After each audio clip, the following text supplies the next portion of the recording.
Ο Ολυμπιακός είχε επιβληθεί την Μπαρσελόνα με 73-58.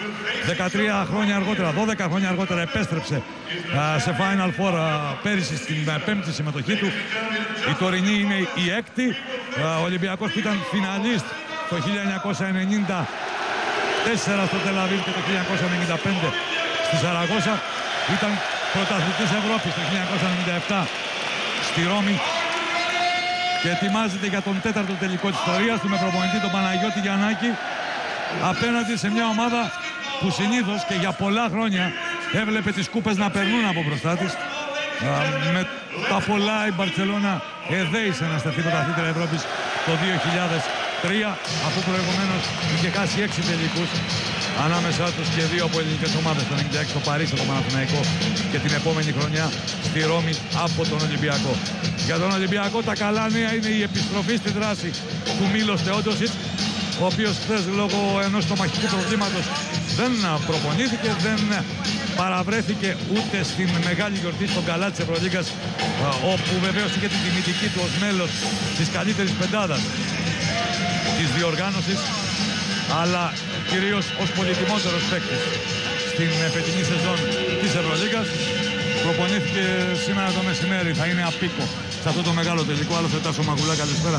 Τέτοια μάτς και νεκρούς δεν ανασταίνουν, πόσο μάλλον να σηκώσουν ασθενείς από τα κρεβάτια. Γερό στο μάχη έχει τους ή άλλως ο Θεόντοσιτς, κράτησε και άντεξε από αυτή τη γαστρελιαρίτιδα και όλα είναι εντάξει για να αγωνιστεί μπροστά σε ένα κόσμο του Ολυμπιακού, ο οποίος γέμισε κάθε γωνιά της δικής του πλευράς του Palais de Bercy. Ο Ολυμπιακός, ο οποίος λοιπόν παρουσιάζεται αυτή τη στιγμή ξεκινώντας από τον αρχηγό του, τον Θοδωρή Παπαλουκά. 2 φορές πρωταθλητή Ευρώπης με τη CSKA Μόσχα το 2006 στην Πράγα και το 2008 στη Μαδρίτη. Φιλοδοξία απόψε στο 8ο Final Four της ιστορίας του αρχηγός του Ολυμπιακού να οδηγήσει και τους ερυθρόλεπτους στον θρόνο. Και με μια καλή συγκυρία ακριβώς από πίσω μας, πρώτη σειρά καθισμάτων, ο Ντούσαν Ιβκοβιτς, ο προπονητής του Ολυμπιακού το 1997. Τζος Τσίλβερς, ο μεγάλος πρωταγωνιστής, ήταν το χέρι του Θεού, ήταν το χέρι του Μαραντόνα. Το είπε και η μητέρα του χθες το βράδυ. Ο Νίκολα Βούιτσιτς, μπαρουτοκαπνισμένος και αυτός θα πάει ένα φόρο. Ο Παναγιώτης Βασιλόπουλος με εξαιρετική αμυντική συνεισφορά στον ημιτελικό με την Παρτίζαν.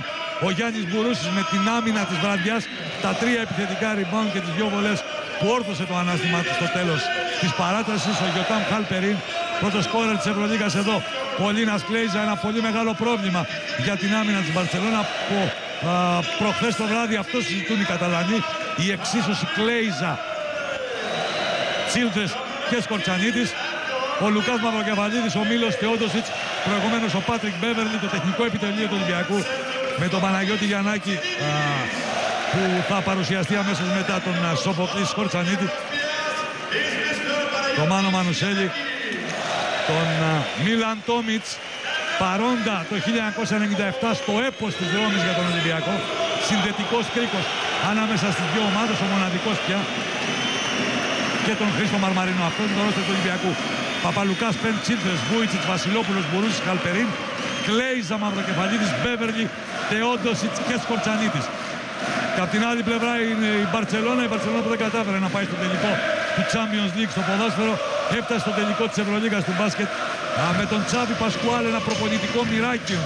38 χρονών, τρίτη σεζόν στον πάγκο της Μπαρσελόνα, πήρε τη σκητάλη των μεγάλων ευκαιριών από τον Σβέτισλαβ Πέσιτς, από τον Ρενέσες πιο μπροστά, τον Αΐτο, και φιλοδοξεί να πετύχει αυτό που είχε καταφέρει ο Πέσιτς με τον Ποτηρόκα του Γιασκεβίτσιους, τον Ντελαφουέντε